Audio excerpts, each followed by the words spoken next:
Okay, we should be live here. I'm just going to look over at my other channel and get ready to mute it as soon as it pops on there because it wouldn't let me while we were offline. But I'm here with Spooky Nukies, also known as Reese, or from a long, long time ago, Nightmare Fuel. So Good old days. all his different aliases I think I've covered here.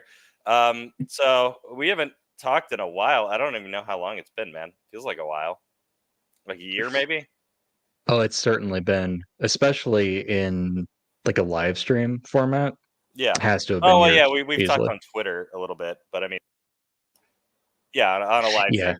stream. But I was gonna ask you, so I already put it in the title. There was kind of three things. I mean, we can talk about whatever the hell, but I kind of figured there's a few big news stories. Probably the biggest one I was gonna ask you about was stuff about the elections, and the primaries are effectively over at this point.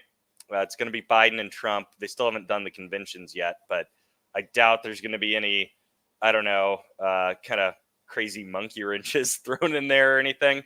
I think you made a prediction a long time ago that Trump was going to or could win the presidency from jail or something, which seems like a maybe a possibility at this point, strangely. I Um, It's but possible. Just the fact that it was technically possible made it interesting to me. And there was the, kind of the the not so serious side of me that was like, well, we may as well see that once, in history. That'd be interesting. But yeah, no, they could drag out the legal proceedings even longer, and you never know, man. But it could happen. It yeah, absolutely could happen. yeah, and it's actually more likely than I thought because I was on Twitter like before the election really got underway, and I was just like dumping on all the Trump people. I was like, he's got no fucking chance. You people are out of your minds. And now I think he does have he is a pretty good shot. I personally, I'm still at. I said this a while back. I won't say he has no chance. I said that before the primaries, but since the polling's been looking good for him and he won the primary, so uh, I I know the polls basically give him an edge, but I said before, I put it at like a 60-40 in favor of Biden. And I'm still there right now, even though the polls haven't really changed. And unless it doesn't change throughout, if it doesn't change across like after summer, once we get into like September, once we get into really, especially October, then it's like, yeah, this is looking pretty bad for Biden. But I don't know. What do you think? What are your thoughts on each of their odds of winning, pulling it out? Well, you seem to have thought that pre-primary Trump had no chance, Exactly. but him sealing the primary gives him the edge. But No, the no, thing it's not. is, It's not. It's not even him winning the primary. It's not him winning the primary. I kind of thought he would win the primary. It's the polling really is the thing that gave me a kind of a like a step back because he's doing well in the polls. That's kind of my thing. yeah, I'd always said, in my sparse commentary here and there, that GOP primary utterly pointless, accomplished nothing. Everyone knew what the result was going to be. In fact, it was if it accomplished anything, it made future nominees potentially just look bad. They looked like chumps basically. They spent the entire time talking about a guy who wasn't there, but he was clearly the point of discussion, and he was the one who was leading the pack. So that was interesting in its own right. I think maybe some people predicted that there would be enough of a schism within Republicans that it would hurt Trump, but I would never have even predicted that because I think that a lot of it is performative. I I think that a lot of people who were all in for other candidates, it's like, okay, but really you're gonna back Trump when the time comes, and it's like, yeah, okay, okay. So it's like I don't see how that hurts Trump. Um, and I would never, against Biden, I never would have suggested he didn't have a chance either. I mean, I wish that I could live with that kind of confidence of like, oh yeah, we don't need to worry about this one, guys. But I mean, that's what happened to a lot of people the first time Trump won. A lot of people were asleep at the wheel. A lot of people didn't take it very seriously. And Yeah, I think just based on that alone, you're going to see, you know, in 2024, well, later 2024, the actual time when it comes to do the election, you will see something very similar to 2020 as opposed to 2016. They're not going to be asleep at the wheel. They are going to take it seriously because it's already happened. In that regard, I do think Biden edges ahead. And I think Trump winning the first time came down mostly to a fluke and a lot of people just not taking it as seriously as they should have. And there was that whole controversy with the Clinton campaign not bothering to visit parts of the Rust Belt. Biden doesn't do that. Biden goes everywhere. So oh yeah, I think that they're taking it a lot more seriously this time around. yeah. I that's kind of the my reasoning behind it. Even though the polling, it, it it has them almost tied. It's very close, but it gives the edge to Trump, which everybody thinks. Like at this point in the 2016 race, he was down by like 10 points in general polls. I don't know what the state polling was. It wasn't close either. It was, all against him. So they always give Trump like an extra edge, and they forget that polls uh, get adjusted to account for mistakes they've made in the past. But my thinking is kind of along your same lines, is that once it really gets started, because they were in primary mode, and a lot of people don't like Biden, but Trump drives out the vote against him because people fucking hate him on the left. They don't just hate him; they're like terrified of him on the left.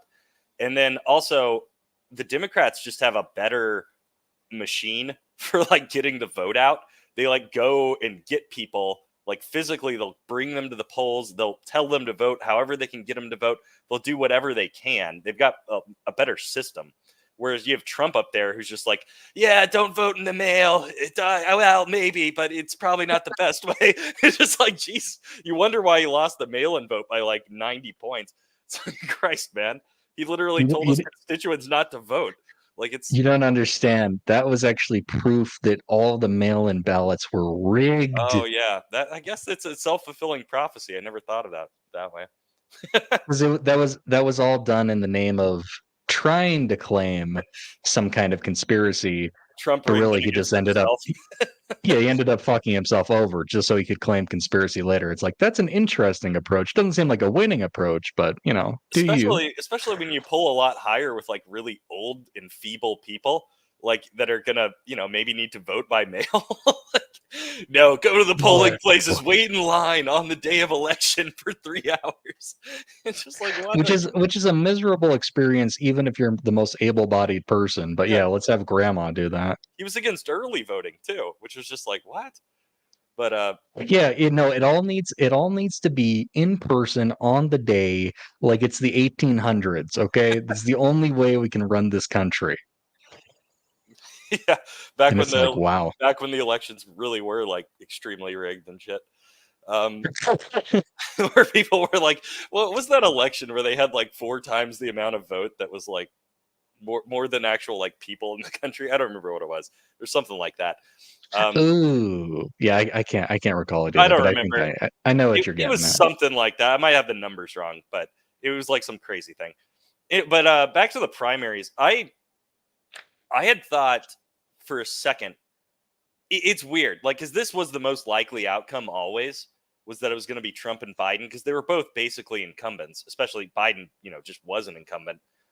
But it was weird because there was a part of me that thought at least one of them's not going to be here just because they have so many problems. Like it seemed weird. Like whenever Biden first got elected, I didn't think he was going to run for a second term just because he was so old. Like I tried to imagine myself being like 82 running for president. I didn't think he would do it, but he did, and I kind of see why because he would want to run against Trump. And with Trump, I knew he would do it for sure. I was pretty sure he was going to win. There was like a brief period where I thought the Republicans were like done with him after he like after the midterms got trashed and like they got like basically they won Congress back, but basically got destroyed in the midterms and people were pissed off at him. And DeSantis was like this big star at that point, and then he just didn't get in it. and he kind of screwed himself and never came out against Trump. And so I don't know if they ever had a chance. I think it was that. But as far as the other candidates, never. I think it depends on how Trump does. I think if Trump wins, they're just like going to be MAGA, forever. But if he loses, then you could have someone like Nikki Haley or any of these other people that were like, he's not going to win, and he's screwing you over, and he hates the party, and all of that kind of shit. If he loses again, then I think those people come out looking a lot better. They can come out looking like I told you so, even though I don't know how well I told you so works with the MAGA crowd, because they kind of just are like, oh, whatever, they cheated and it wasn't real. And like, you didn't really tell us. You're just you're the new Liz Cheney or whatever. So I don't know. That's the problem. I don't think it matters. And to some people, maybe it does, but to an alarming number of people, an alarming percentage of the Republican base, him losing is just going to be proof that it was rigged, that they do need someone like him, that the system in DC is afraid of someone like him. It's not going to make people flock to DeSantis or Haley or Chris Christie. Those people are all seen as traitors. So You think you like do it? it doesn't They are matter. like all in. Well, I guess, did Christie endorse him? I don't know. DeSantis endorsed him. I don't know why they're still pissed off at him. But they're like Haley. I like Because he dared to run Haley's against him. Haley's like the devil to these people, which I like. Honestly, I think she was my favorite out of all of these people. But yeah, I don't know. What do you think would happen if he did lose? Say, you think he'd go again for like a third term? There wouldn't be anything stopping him other than Do you think they'd go age for it potentially or health issues. 3 times in a row? Oh my god. I think the party and don't don't get me wrong, we're gonna shit on the Democrats here in a minute, folks. So don't get your panties in a bunch. But if I'm looking at the Republican Party objectively right now, they are entirely beholden to the Trump family. And it's not just Don. Yeah, I she think took over his the kids RNC. I think they're gonna go. I think his kids have a chance of kind of continuing this tradition, a political dynasty of America First presidential runs. I wouldn't be surprised by that at all. See, So that's where I differ, I think, because I think it depends on if he wins or loses. If he wins this, I think it's MAGA like Trumpism for decades. Because then it's not just the one miracle win of 2016, which is why really I think why people love him so much, because he wasn't even that popular in the Republican Party until he won, and against all odds and stuff. And then he had his presidency. I think if he won again, especially when it's like this would be one of the biggest political comebacks in history, probably, given the way he went out and all of that. Then I think it's locked in. If he loses again, then I think they've got to be done with him and everything, because he's basically cost them the last, like, depending on what you count as an election, like the midterms, the senatorial races, like the quarter kind of, those little kind of in between elections. well, He lost them what so do much shit. 2020 who do we mean by them? Are we talking about the voters or the party? Republicans, yeah. He lost the I because Republicans like so many races by nominating horrible, just like he nominated candidates just that, sucked his dick basically, but they were terrible candidates, and then they got just destroyed. And that's what I mean is they've been on a losing streak like since basically since 2016, really, because they lost the midterms in 2018. They lost 2020. They lost again in 2022. It's just like what I don't nothing but know. L's. What's that? Nothing but L's. Uh, you can make an argument that the party is done with him in private, and certainly a lot of major figures within the party are publicly, wiping their hands of him. But the voters, at least a voting block that matters. I don't think a loss is going to matter. If he ran again, they would vote for him. Yeah, I mean So there the, are. the, on- Well, the only real consolation is that he's old and he's not going to be able to run that many more times. yeah, I mean I don't know. I think there's like 40% of them that are like the diehard really love him, and then there's like 20 to 30 that are okay, and then there's probably 20% of them that just fucking hate the guy. And then there's like I don't know. It's such a weird time to be alive with the. We'll get into this later when we start talking about the wars and how the weird party kind of mixture of like this. Uh, we'll get into that later. I guess we'll finish up with the elections, but like just the crossovers in like who supports which war or doesn't or is vehemently against it, and like the partisan lines there. But back to the election with Biden. So I guess you're thinking he's going to pull it out. Do you think he stays for all 4 years? That I'm less sure about. But I mean, he lasted these last four Yeah. against everyone's predictions I then. said he would. I said he'd go all four. I just didn't think he'd run a second term.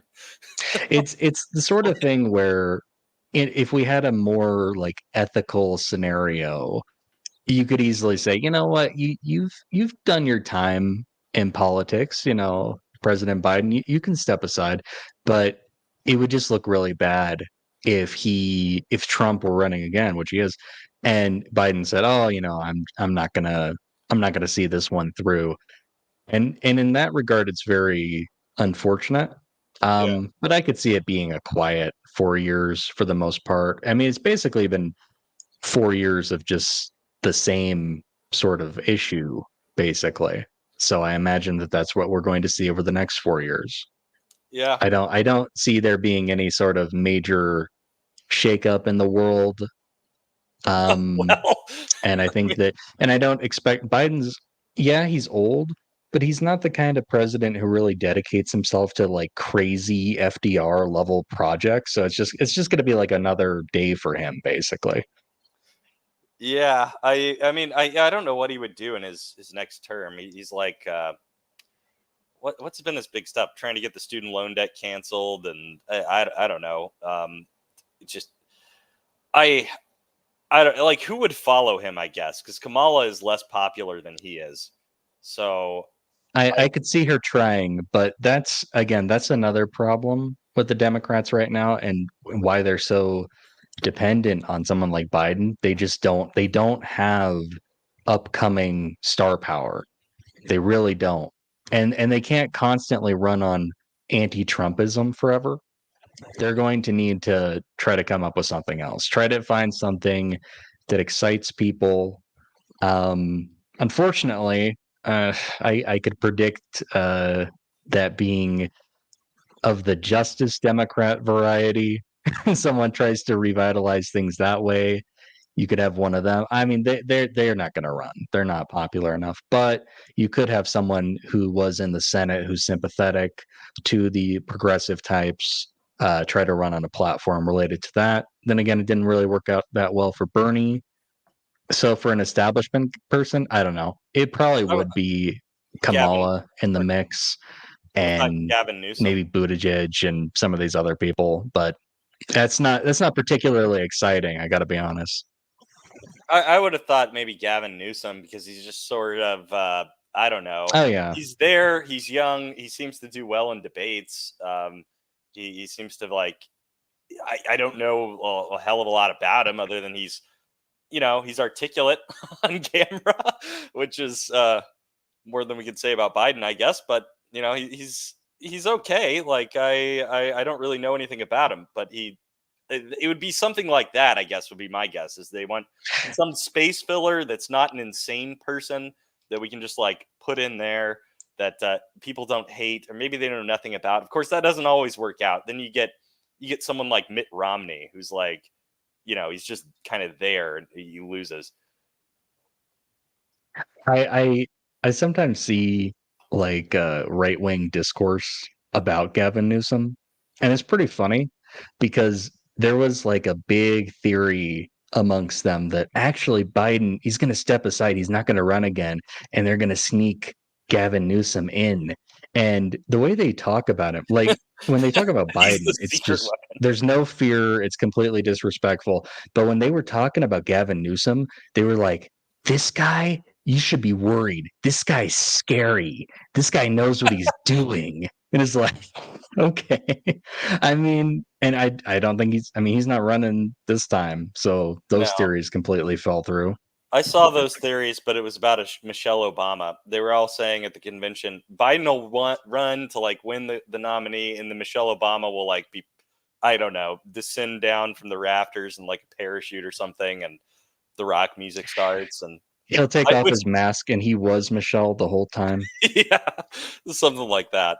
But which I didn't understand that whole thing. I guess she's popular, but she's not a politician even. So like like I that would be I I I hate that suggestion.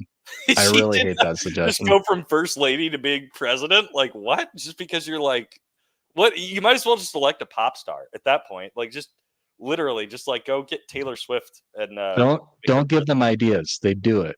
president. Yeah, well, yeah. Anyway, They would um, absolutely do it.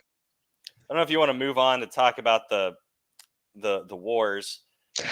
Well, before we do, I kind of wanted you to clarify which war, because I was watching a video from Kyle Kalinske, and he told me that we were in 9 wars currently. So maybe Oh we could shit. narrow this down for the audience. Oh well, yeah. I just meant the two. I wasn't aware we were really in any wars at all. I didn't mean our wars. I meant the two kind of big wars on the planet that are in the news that everyone talks about. So you got the war in Oh, yes, of Ukraine course. and the war in Gaza. So those wars. I don't. What the hell was he talking about? What Oh, other wars? that's one of his goofy talking points. Basically, if there was any kind of Military like presence? mission against Boko Haram or ISIS, and it just happened to be in a different country, he'd be like, "Yeah, we're at war with 7 countries right now." And Oh it's like, Christ. "Ugh, shut Yeah, up." we're not even really involved. I mean, we're involved in these wars and that we're supplying them, and they're like Ukraine is basically a proxy war for us. But it's we're not directly involved unless you consider like that's one of the things that's annoyed me. I guess we can start with Ukraine. It's annoyed me about both of these wars because actually people say it about both, whether you're talking about Ukraine or Gaza. They'll say the U.S. is at war. We're involved in wars. When Trump was president, we weren't in any wars, and now we're in all these wars. And I'm like, we're still not actually in any wars. Actually, if you're really concerned about war and like not being in war, you should probably go vote for Biden because we have less troops involved around the world than we did even when Trump was president. He took the troops out of Afghanistan. When Trump was president, there was like, he was knocking off ISIS, there's troops in Syria. All we're doing is giving guns and ammo to the Ukrainians so they can kill, Russians. And we're giving some aid to the Israelis so they can replace their arsenals because they're, expending a lot. But I, yeah, we're not just to clarify for everybody, we're not in a war. But what do you think? I guess about the state of the war in Ukraine. Like what do you think is going to happen there? Is there anything going wrong? Do you think Biden's doing a good job? What do you think? There's a lot there, and there's a lot of doom and gloom, I think, surrounding the commentary on the war. And I think people should always be wary of the source that's coming from. Yeah, You might want to check their allegiances, you might want to check, their associations, who's funding people making these predictions. Remember, Putin thought that he would take Ukraine in a matter of days. They have not come close to taking the capital at all.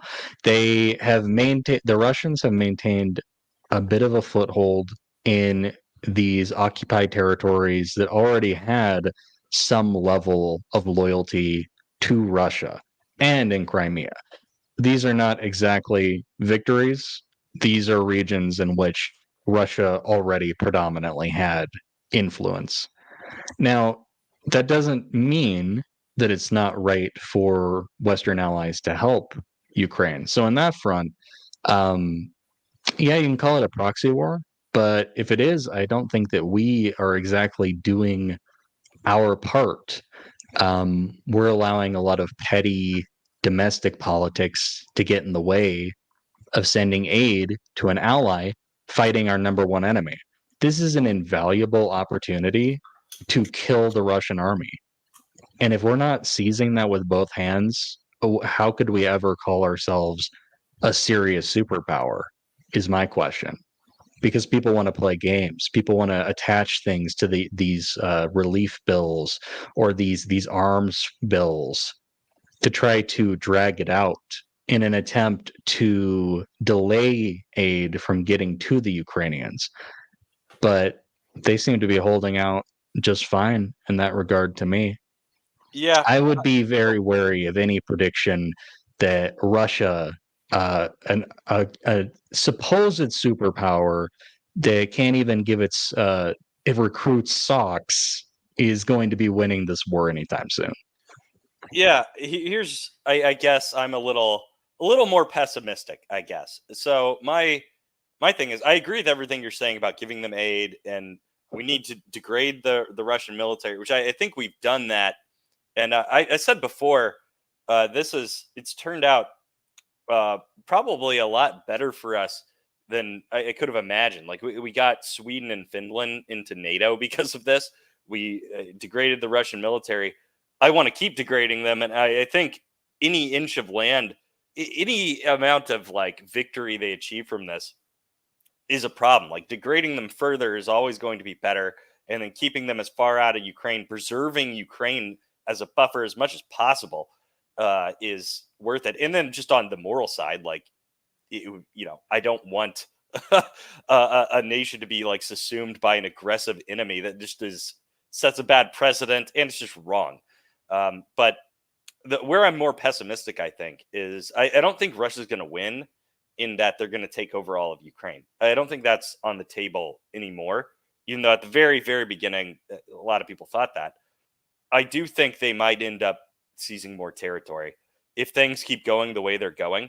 If we keep, I don't know, fumbling around with the aid and the ammunition, especially the artillery ammo, and giving them which I don't know if the F-16s have gotten there yet or not.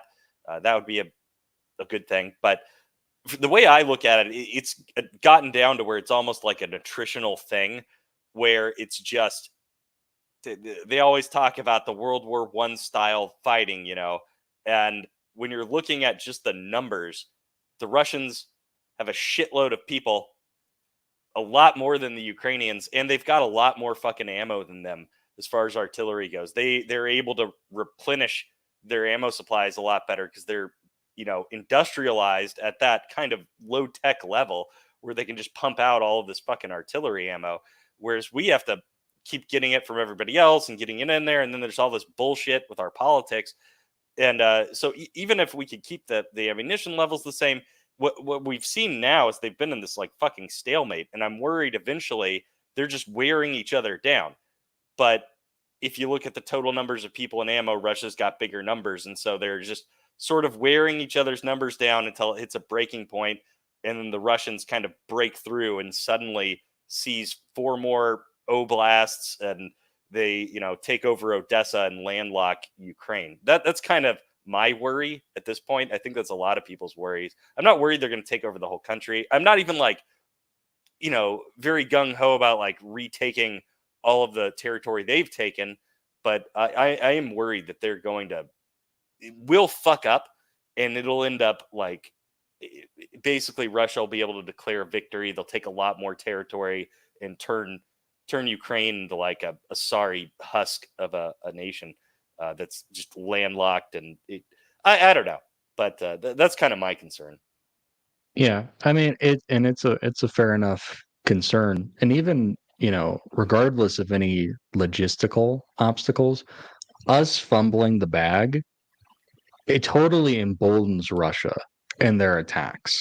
It's just even if there was no impact of it on the arms, and Ukraine was able to still maintain a fight even without our aid necessarily for an amount of time, it is going to embolden Russia in their attempts to take the country.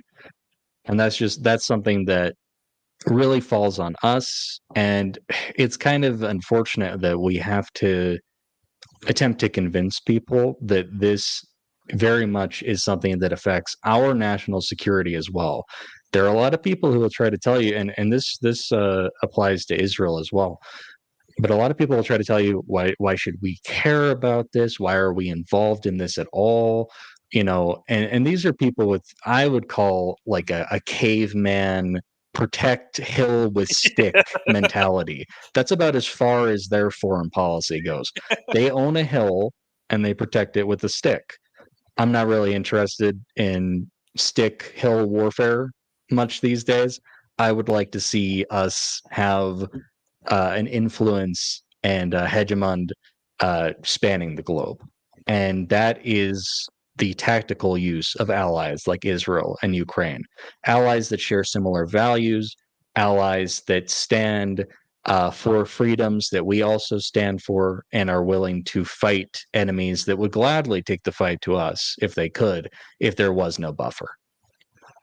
Yeah, yeah, I agree with that. I've said before that I don't like these people that are they come out, they complain about the spending. That's like their big.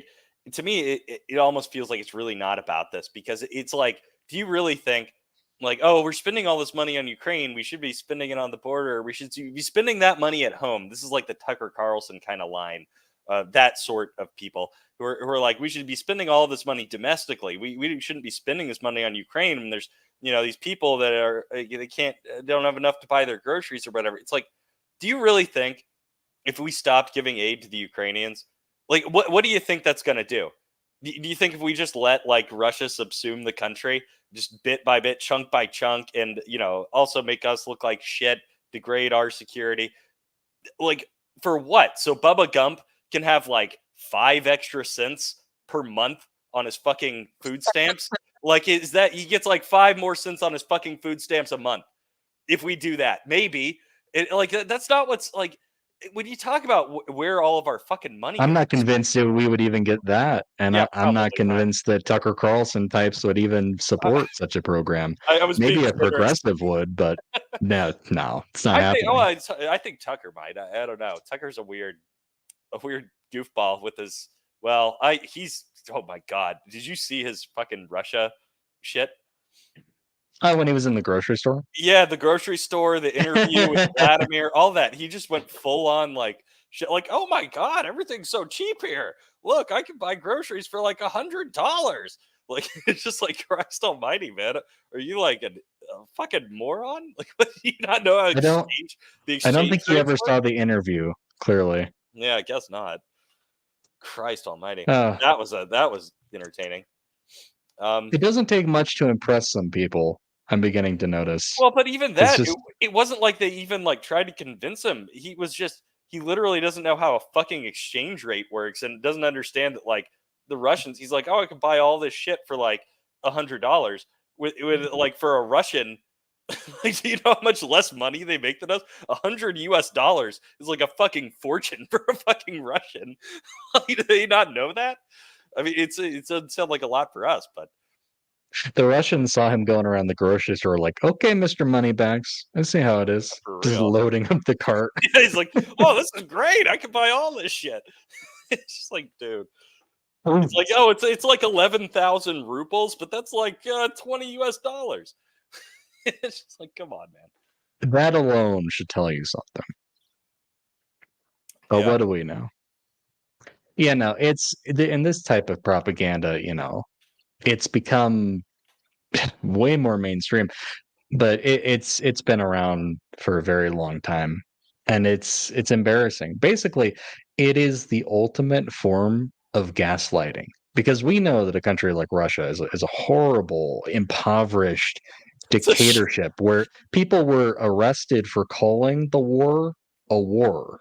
And yet you would have people who supposedly are American first, supposedly believe in freedom, are supposedly nationalists and are out for our best interests. They're trying to convince us, actually, this is a wonderful place. And it's like, really? Are you going to move there? I mean, they'd probably be fine moving there, but they're going to get the Snowden treatment. They might get a stern talking to every now and then and be kept on a short leash. And that's how I feel. So, putting aside, very popular figures like Carlson. Anytime I see these low level tankies, it's like and praising Russia. Okay, are you going to go there? It's such a wonderful Oh place. God, no. Oh God, Radio no. silence every single time. It's literally Of a course, they're shit. not going to fucking go there. It's literally a shithole country. I mean that is like it's that's the I believe that's the like strict academic definitional term for it. Um, oh my God, yeah, I don't understand these people. But I guess we can move on to the other war, which is where we'll get into when we start talking about Israel and Ukraine. When you talk about them at the same time, I find there's this like intersection of people. There's the people that are against like both of them, and that are against our involvement in both of them. There's the people that are super in favor of one or super in favor of the other. And then there's like the kind of the intersection, I guess you could call it, of the people that are like, no, we should be involved in both and support both. And I'm like, to me, that's like a litmus test. And I'm like, okay, I don't really like, to me at that point, I feel like whether whichever side, because there's people on both sides of the aisle that are actually in all four of those quadrants, which is what's really bizarre to me. You could find people on any side of the aisle. You find these weird right wing people that are against our involvement in both. This would be like, I don't know, probably Candace Owens or someone like that. You have some people that are like in favor of our involvement in both, probably like Lindsey Graham, and that would be a right wing person. And then on the left, you've got these weird ones like I think John Fetterman, there's like no rhyme or reason to it either because he's like a socialist, but he's like okay with our involvement in both and supporting both. And then I don't know who else on the left. There's all the fucking screeching fucking people on the left that are against U.S. involvement in anything. But it's really bizarre to me that you have this like quadrant of just like division that has no kind of Hmm. coherent thing to it. I mean, there's me, like I want to support both. I assume, pretty sure I know you do, and so I don't. Yeah, pretty sure. Yeah, I like I, I don't know. It's a bizarre thing, but I guess if you want to move over to Israel, do you have Well, thoughts on that the split there? You want to the talk about the that? the connection is interesting because there's a surge of support for Ukraine. A lot of people support Ukraine, and I appreciate it, but it's not always for a coherent reason. Sometimes it really just comes down to I'm siding with them because they were attacked. And it's like, okay, but a country could be justly attacked. There could be a just invasion. We've seen many of those. In fact, our country has done many of those. And I say that much to the chagrin of such people. These are the sorts who, while they support Ukraine, they're usually the ones to trumpet international law and the United Nations. And of course, then they're going to take issue with Israel. And I don't think that that's a very intelligent way of looking at these issues. You could also say that Israel is a country that doesn't really take a strong stance on the war in Ukraine, as in they have some level of relations with Russia. And just because, they can't afford to be making enemies of everyone. They're not the United States. They're not a superpower. They're a tiny sliver of a country in the desert. So, it's like it's almost irrelevant to ask Netanyahu, what do you think about the Ukraine war? He's like, I'm in a war. Like, Yeah, why are you asking me about that? I Okay, think so their so rhetoric has moved a little bit more supportive of it because they see the parallels now to where they're like, well, the Russians, the Iranians, they're all sort of tight. oh So yeah. it's And like, yeah, they're coupled up. So it's natural for it to fall more in that direction. I guess more so in the beginning of the resurgence of the war yeah, in Ukraine. before October There 7th. were people upset at Israeli politicians for not, coming out rah in support of Ukraine. But so there are the sorts that will look at this like I'm only going to support a nation is automatically in the right if they're invaded. So which again I don't think is particularly intelligent, but such a person may see Ukraine as the side we're supporting in that conflict, and then Gaza is the side we're supporting in that conflict. I think it's really easy to approach this though in a way that is consistent and that is moral, and that would be a prioritization of freedom and liberal values. And that's why anyone should be in support of Ukraine, and Israel. And honestly, the situation in Gaza is even more simple, which is remarkable given how horrible the Russian Empire is. But I think it Yeah. actually is more simple because it's a case of a secular nation versus an Islamist nation. And people are so masked off about this. They want this world to have one more Islamist nation rather than daring to tolerate a single secular Jewish state that is cosmopolitan and is aligned with the West. That's amazing to me. Guess what? This world does not need another Muslim majority state. Fuck that. Even That's with unacceptable. even with this, it's like it. And I agree with you when you say it's more simple. I've said I fucking get pissed off when people are like, "Oh, this is such a we're talking about Israel Palestine. It's so complicated. This is such a complicated. We have Yeah. to talk about the history. We got to talk about Fuck that. 1948 and 1967, and Ugh. we got to go do the history." It's just like, no, it's pretty fucking simple, bro. It's pretty fucking simple, actually. Like it's all the shit you said. Plus, they were just fucking attacked. Like they didn't come out of the clear blue Yeah, fucking what about that sky. history? They didn't come out of the clear blue fucking sky bombing Gaza. It didn't happen for no fucking reason. Like they just like got fucking slaughtered and responded. They left them. They left them alone. They were perfectly willing. Like you want a state? You can have a state. You can have fucking Gaza. You can do whatever the fuck you want with it. You're getting more aid than any place on earth, more money coming in here than anywhere on earth. Oh, what are you going to do with it? Uh, we're going to build terrorist tunnels, a bigger, more extensive network of military tunnels than anyone's ever fucking done. And we're going to use our water pipes that you're giving us to build plumbing. So this is another fucking thing I've harped on. They'll use those to build rockets and then bitch about the fact that they're getting like 10% of their water for Israel. They turn off the fucking water. There's so much shit. I'm so like I'm so over it with these fucking people on this shit. Like to me, it's such a simple fucking thing. I I don't understand it. But before I one second, I think it's even more simple than that because a lot of people will go into like the history. They'll obviously discuss how the Jewish people are indigenous to this land, and there was people try to treat this. Oh yeah, this is a Muslim state. We're gonna have Palestine from the river to the sea, and it's like okay, but that's that's only a result of colonialism. Like that's how that came about. Now I'm not typically one to use that argument because I think that you could have a colonial project that's perfectly moral.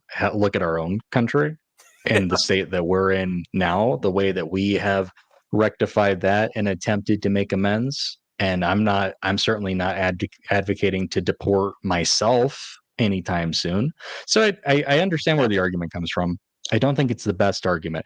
I've said straight up, let's say that the Israelis were aliens and they just arrived yesterday. But they made an oasis in the desert that was cosmopolitan, that had freedom, that was free of institutionalized misogyny, that wasn't Islamist. I'd be like, you know what? Give it to them because that's a better state. And that's a better place to be. It is one of the few places in this godforsaken world I would actually visit. Islands of freedom, continents of slavery. And you think I'm going to be cheerleading against a place I would feel safe in? A place that I would feel safe to express myself in favor of another Islamist state? You have to be out of your fucking mind. And any of these people, these supposed secular minded, intelligent folks who go to bat for Islamists who would be the first to chuck them off a fucking roof, shame on the porch with you.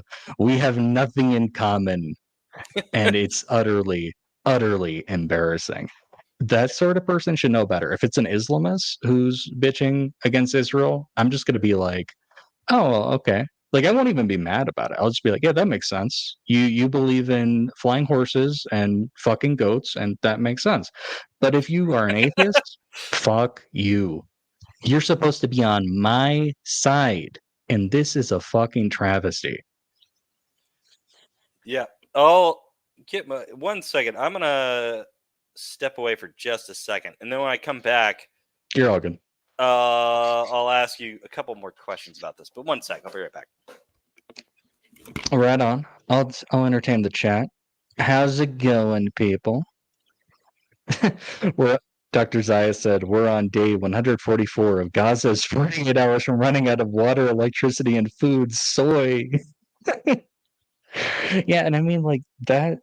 I like the point that Henry was making earlier. Like, imagine this: Israel's like the one country that's expected to provide everything for their mortal enemy, like the people trying to kill them. That's astounding. Like, consider that standard. What is that? But you have them boxed in. Yeah, yeah. And let's not provide any context as to how that came to be, you know? Unbelievable. And notice how many people in the West would just sell us out in an instant. No reason to. No reason to at all. They've known nothing but luxury and freedom. They're not Islamists. They're not Muslims. There's no reason. And it can never, very rarely is it someone who just says, you know what, I just don't care. I just don't want us to be involved in that. No, no, no. 98% of the time, it's someone who says, we shouldn't be involved because the Israeli lobby is the problem. And ultimately, they have some sort of ideological overlap with Islamists. At least in their mind, they do. They think that, oh, yeah, yeah, I like the way they do this. Not understanding that with Islamists, if you are not 100% in line with them, not only with Islam, but with their specific denomination, you're going to be facing the rope, my son. All right, It's I'm not going to back. end well for you. Yo, what's up? So I was going to ask you. We've talked a little bit about Israel and all this. So what do you make of all the arguments that there people are like, oh yeah, this is okay, but it's gone too far. They've done too much. It's not. I don't know if you watch any Pierce Morgan. I've gotten into it because he brings on like all these people to debate the Israeli war and stuff, or the Gaza war, Gaza Israel war, whatever we're calling it now, Israel Hamas war. Uh, and you get all these people on there that are like, okay, well, yeah, maybe, but it's not proportional. That's Pierce Morgan's big thing is, well, I supported them. I supported them at the beginning because they got attacked, but it's not been proportional. And then you get all these people that are saying it's a fucking genocide going on. Whereas, like, I guess I'll let you go first. Like, what do you make of this? Like, it's a genocide, too much collateral damage has happened. Should they go into Rafah and finish them off? Like, what do you think about that?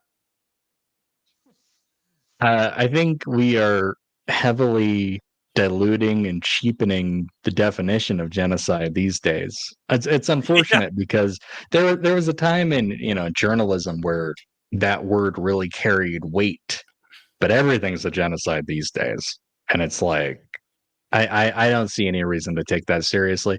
If that was the goal of Israel to commit a genocide, I would truly have to call them an incompetent nation, and I'd be astounded at the measures they were taking beforehand to provide aid. I mean, they're continuing in yeah. some regard to provide aid to the people they're at war with, The but the they're Nazis committing were genocide against them. Very odd claims that are not at all consistent with the reality of the situation.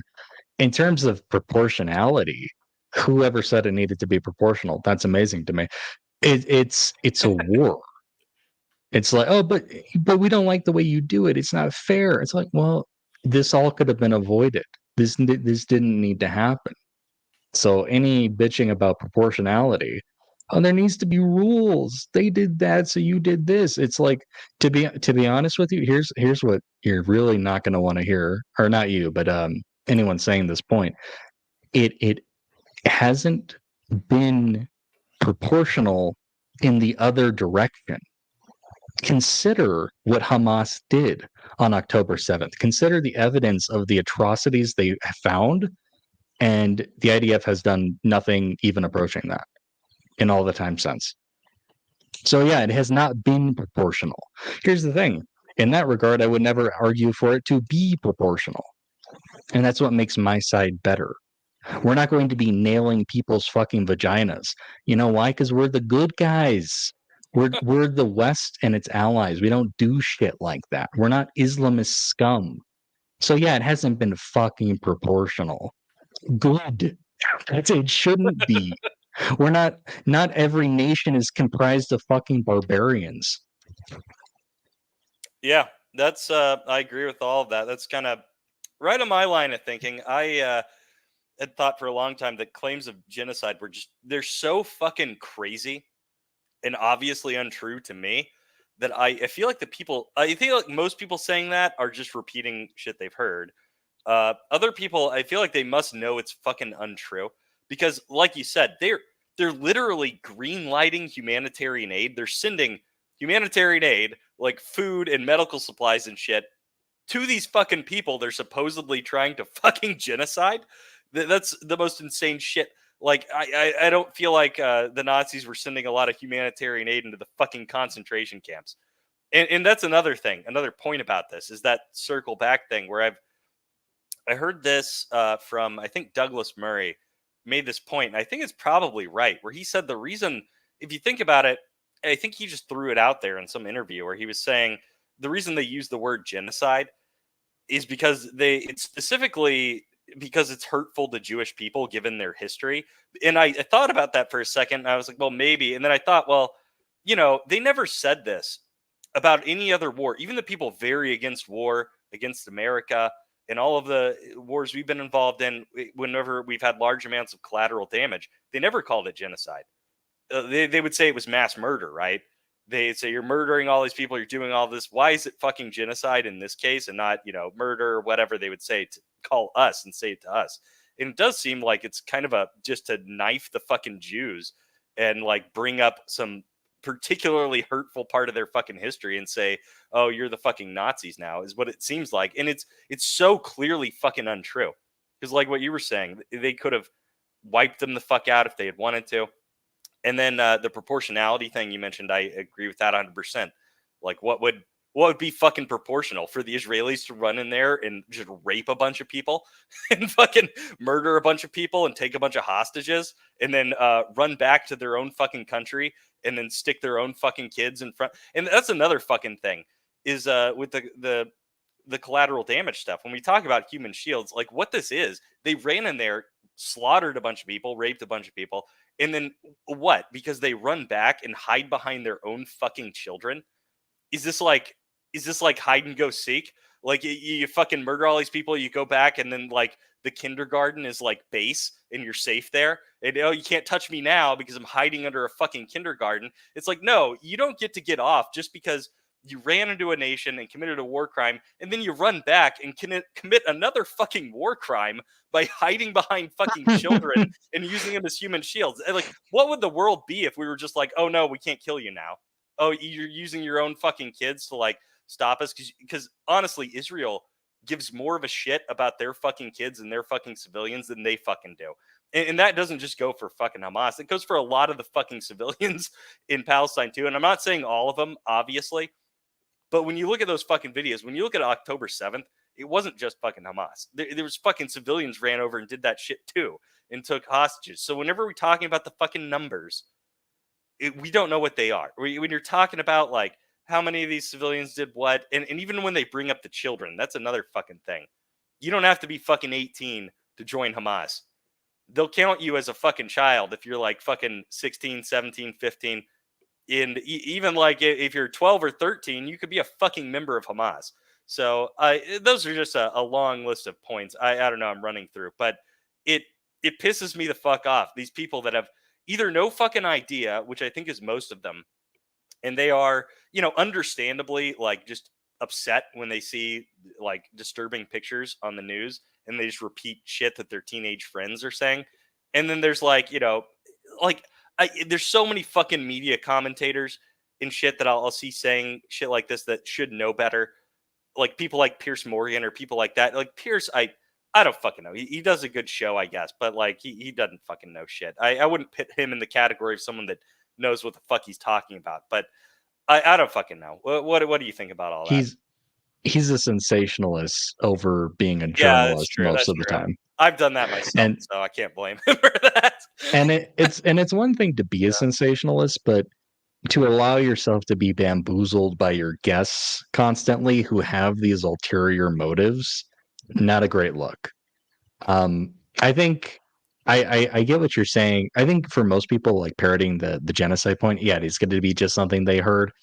But a lot of people are more mask off about that. Like they'll tell you the true meaning of that pretty blatantly. They'll say things. They'll just straight up say the Israelis are like the Nazis. They'll say things like, "Oh yeah, they have concentration camps." It's not just genocide. It's very specific language like that, and it makes you go, "Hmm, what are you getting at? It seems a little dog whistly in here. I don't know about that." And of course, anything they call a concentration camp is just any facility where suspects were detained. Well, guess what? By that definition, we have concentration camps. And then some socialist loser out there is like, yes, yes, finally, you're talking about the prison system. You get it. You're base. You understand. The border detention It facilities. Yeah. it's so dumb. I'm trying to keep it clean. It's hard to keep it clean when we talk about this topic because it is so immensely frustrating. And I completely agree with the idea that there are a lot of people who, should know better or do in fact know better. But in order to appear virtuous or to get views or whatever, they're going along with this. And this is not a game. It really isn't. And while I am technically, in a sense, in favor of the liberation of Palestinian people, by the way, that's the liberation from Islam. That's the second part that people don't talk Yeah. about as Yeah. much, but they absolutely should because there is no meaningful liberation without removing that ideological shackle. I am in favor of this. I would like to see a world in which everyone is liberated. However, given the state of the world and given how rare it is to have a state such as Israel with its cosmopolitan nature, with its freedoms, with its secularism, such a state, the security of such a state cannot possibly be justified for the potential liberation of the Palestinian people. That is a project that would take decades, if not a century, to successfully pull off. So if that gets in the way of it, if there's going to be collateral damage, but it was for the best, it was in the name of Israeli national security, then so fucking be it, man. Because a state like that is priceless in a world like this. Yeah. And anything that jeopardizes that, utterly intolerable. Yeah. And we take it for granted. And it's so easy if you're, in the West and you have no real conception of these things to take that sort of freedom for granted. But attempt to gain a deeper understanding of the world, and you will begin to see things for how truly precious they are.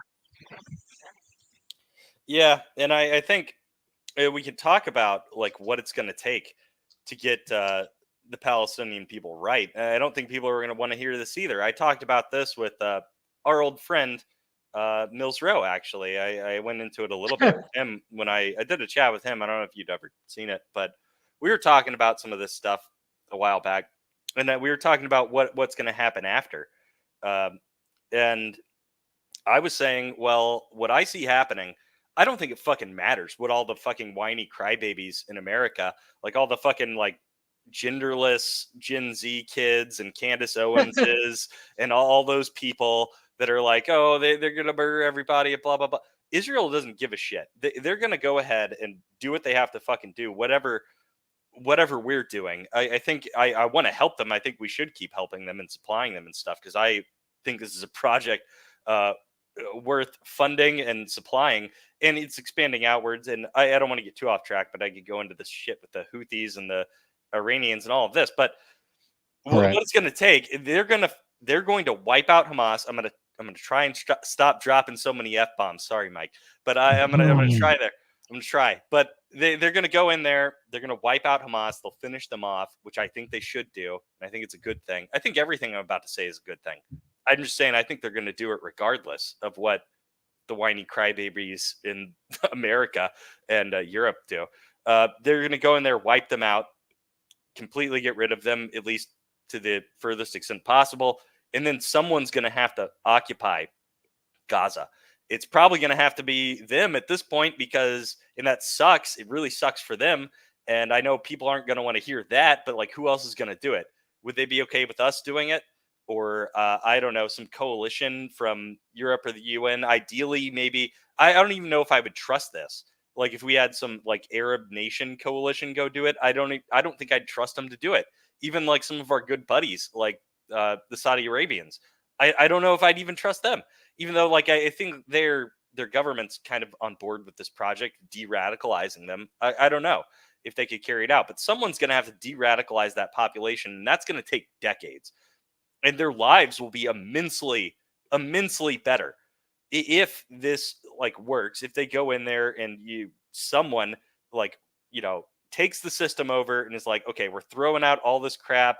I know you guys were reading like Mein Kampf like 5 times a day. We're getting rid of that. We're going to give you some like math textbooks and some here's some stuff about science, and you're going to learn some actual things here. And also, don't hate the Jews. And we're going to like build on this and teach you how to like build infrastructure and build a society. And then like 3 decades later, maybe, then you can start talking about like independence.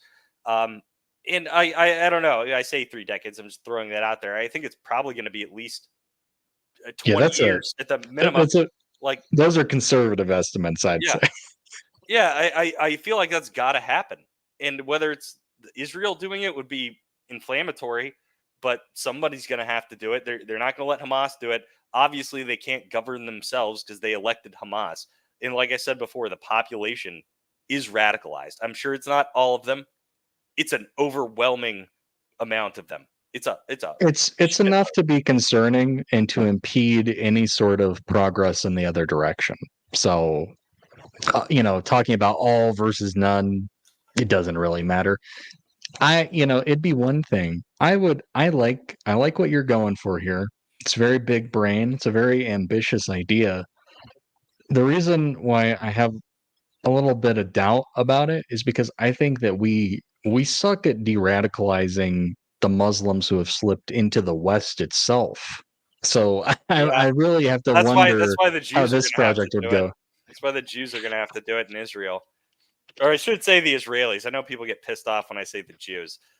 Milsrow was giving me some guff about that, about distinguishing between Jews and Israelis. It's going to have to be the Israelis.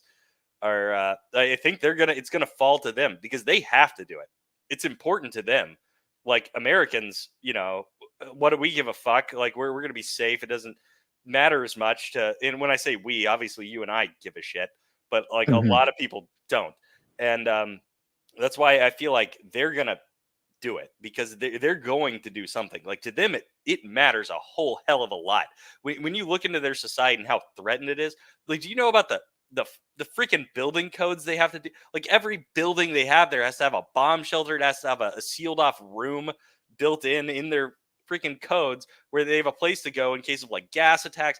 People are terrified, and then you throw October 7th on top of that.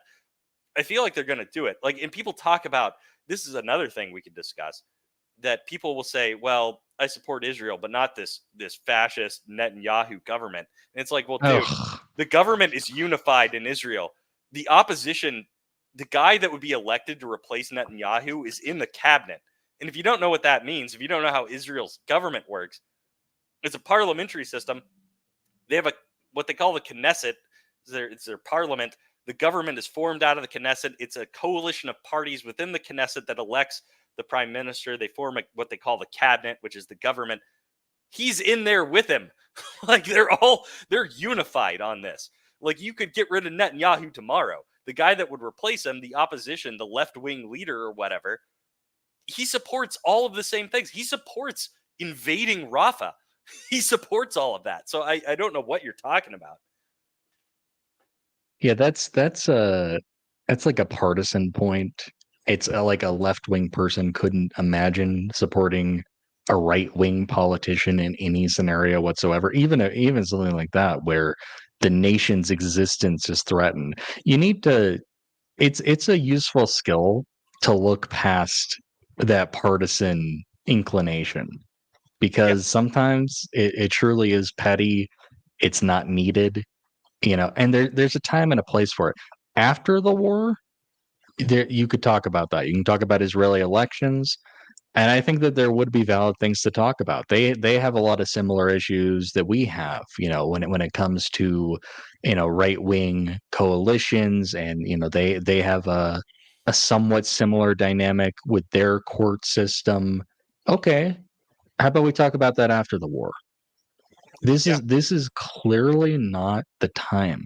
Here's the thing: if America were threatened, let's say that like Mexico was Islamists and was just constantly launching rockets at us, and Trump was the president again, do you think I would be bitching about Trump every day?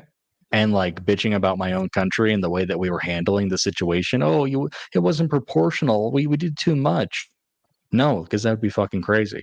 Because I actually want to live. Yeah. Remember I'm not like America? I'm not suicidal here.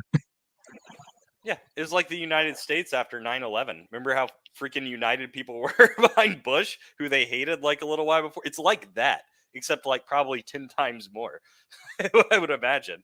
But yeah, I don't know. I mean, I don't even remember. I was a little tiny child when that happened. But like they were exceptionally, people hated George Bush on the left before that. And the 9/11 happened, everybody got behind him. Everybody was on board, like, whatever we got to do. And that's not even like it was a horrible thing, obviously, but like in Israel's case, this is a truly existential threat. Like we could all fucking die, and like they know that, and I don't know. Anyway, And that definitely changes the political dynamics of a country.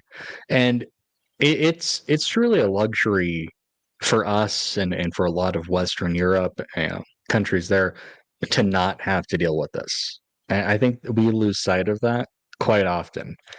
There are other places in the world who are really just starting to carve out their own freedoms, or even Israel's been around for decades in its current form, but it's been a struggle and a fight the whole time. We are very lucky to not be in a situation like that.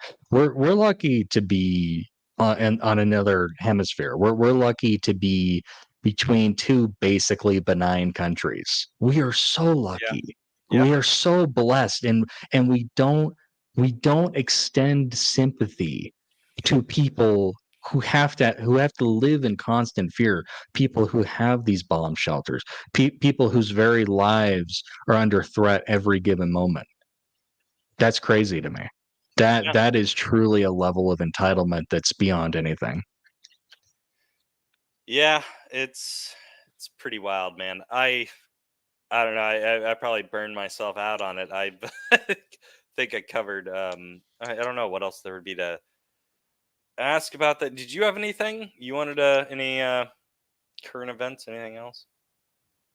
I mean, those are those are basically the major things. Anything else is kind of more domestic American quibbles, Oh, and it's whatever.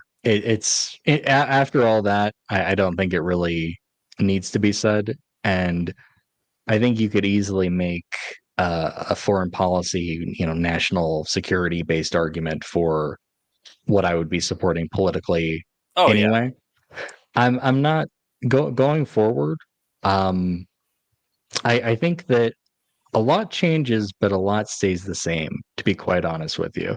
And this contributed majorly to me continuing to be off the grid. Was, yeah, there is new stuff to talk about, but it really is a lot of the same. And I felt like people had a pretty good idea of what I'd say about it. Then again, um, I'm happy to do this, and there have been some other people who have asked me to do streams, so I'm going to follow through on that in the coming weeks, hopefully. Um, nice. and going forward, I definitely want to.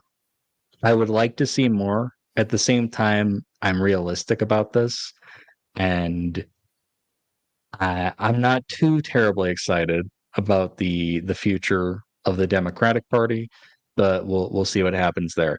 And for all of their faults, and I mean you could name many, and Yeah. I'm definitely still salty about the the Biden administration with the support of basically everyone in Congress. They're cheering withdrawing from Afghanistan and anything of that sort. I think it's kind of it says a lot though that that is the most viable candidate who is in favor of American national security.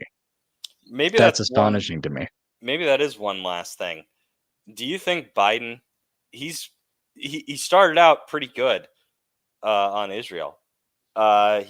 Seems like he's starting to waver, sort of. And like I said, I don't think they need us that much. Not like I think the Ukrainians need us a lot more than the Israelis do.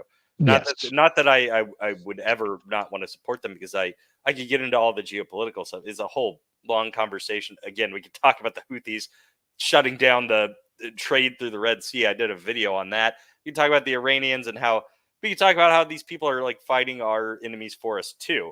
We could get into all the geopolitical stuff, but like, do you think Biden?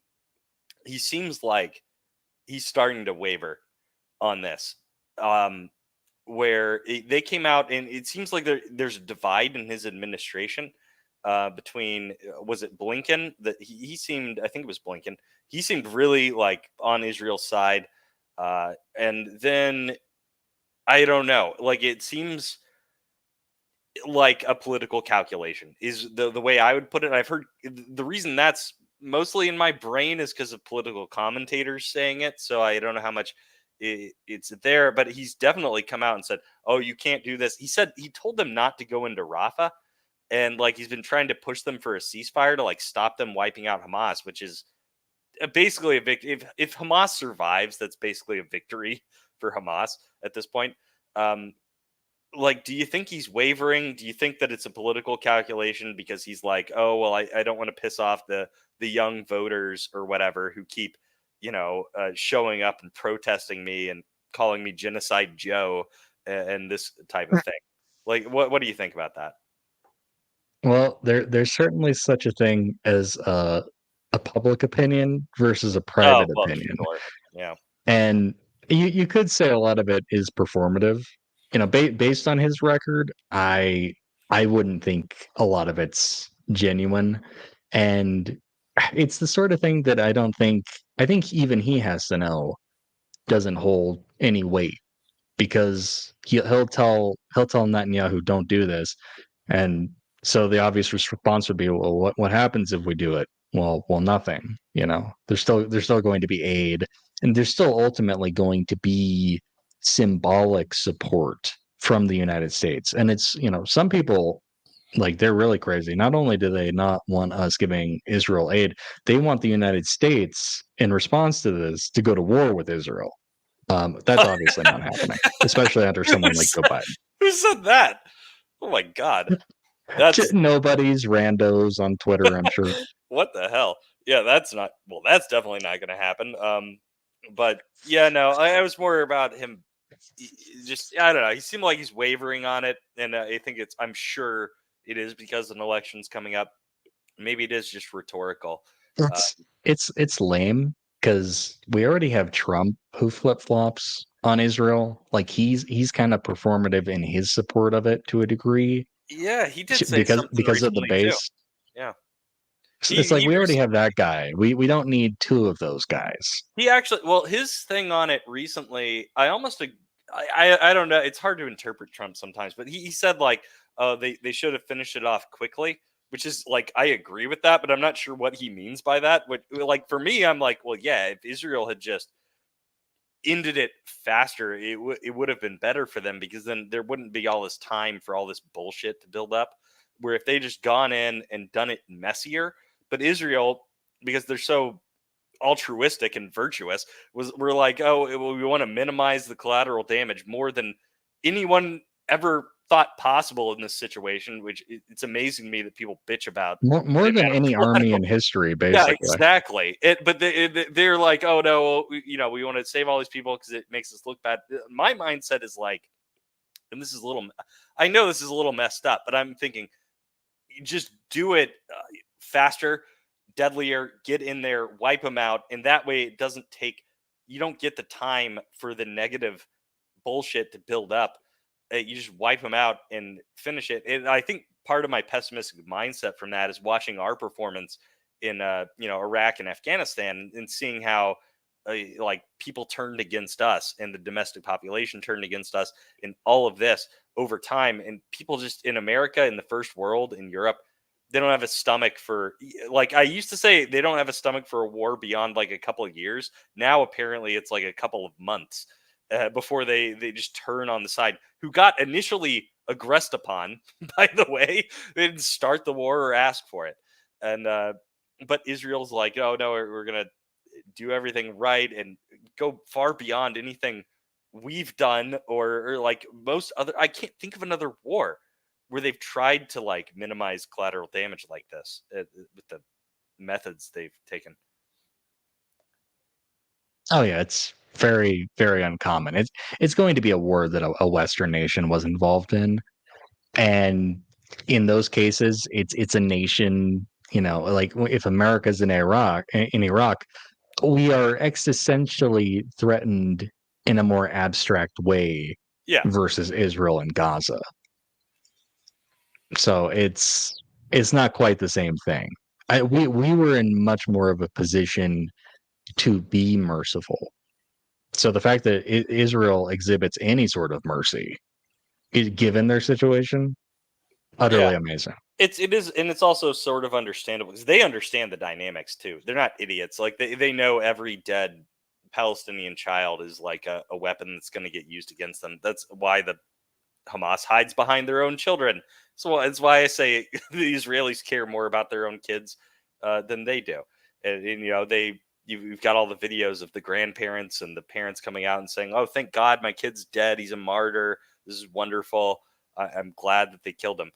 Like it's disgusting. I've never seen, and this goes back. I guess we'll maybe finish up, but 'cause we are coming up on over an hour. But just on like the not being, it's not fucking complicated. In my view, it's the most simple fucking thing in the world. Looking at these two sides, but I don't know. Some people, I don't know. What are you gonna do? It truly is. That's a sign that someone failed the litmus test. Anytime you hear, well, it's complicated, it's really not, because and that's someone who's attempting to muddy the water, because even the most pro-Palestinian person would kind of be along our lines. They would say it's not complicated at all. That's like we're the same, but not really. No, it's going to be some minimizing loser who says it's complicated. Um, and they're most likely just saying that because it's happening in a country that's not theirs. Utterly lame. And that's also a sign that someone doesn't support any sort of universal values. Well, that's just their culture. They hide behind their children. That's their culture. You don't understand. Well, then fuck that culture. People will say, obviously in response to October 7th, well, Israel has a right to defend itself, to which I obviously agree. But here's the point that you don't hear enough of. It's that Israel is a state that I wish to see defend itself, that I wish to see defended. Technically, you could say that any person, any state has a right to defend itself. Anyone would fight in defense of their ideology or values, but not all ideologies or states deserve to survive. Some do, and some don't. Yeah, And that is what's really going to trigger people. I actually do like It's that a lot because there's all the people that'll be like, "Well, don't the Palestinians have the right to defend themselves?" Which by that, what they mean is October 7th. Well, that was them defending themselves. well, guess what? They had their day of defense. How's that working out for them? And not too good. Not too good at all. I think that they have the right to rise up against their oppressors and to establish peaceful relations with the Jews. Yeah. That's what they have the right to do. And by their oppressors, you mean Hamas guys, not Yes. Israel. Yeah, you don't get all SS in the comment section. Oh Anyway, man. I don't know if you had any final thoughts. We've gone on for a little over an hour here. I don't think we need No. we don't need to talk about uh, what's the news of the day. Heaven's newest angel, O.J. Simpson died, but we I don't think we need to bring that. I think we all know about that. And so anyway, uh, he was a legendary athlete. yeah, He it he was left behind quite the legacy. it was complicated, man. What can we say? It, it was indeed. Could have been self defense. You don't know. He's looking out for the kids. I That don't that would be a very interest. know. Yeah, aggressing upon O.J. Simpson. I would be impressed, honestly, that he would feel the need to defend himself in such an instance. All Oh right. my Well, goodness. thanks for coming on, man. I guess Of course. thank God you're out of retirement. I guess you're gonna start making videos Somewhat. every day now, weekly. Oh yeah, yeah, yeah. Said Obviously. yeah. I All right. mean, some people would love it, I'm sure, but Yeah. you know, we'll see. All right. Well, we'll catch you guys later. Thanks for watching, everybody. Have a good night. Have a good one, guys.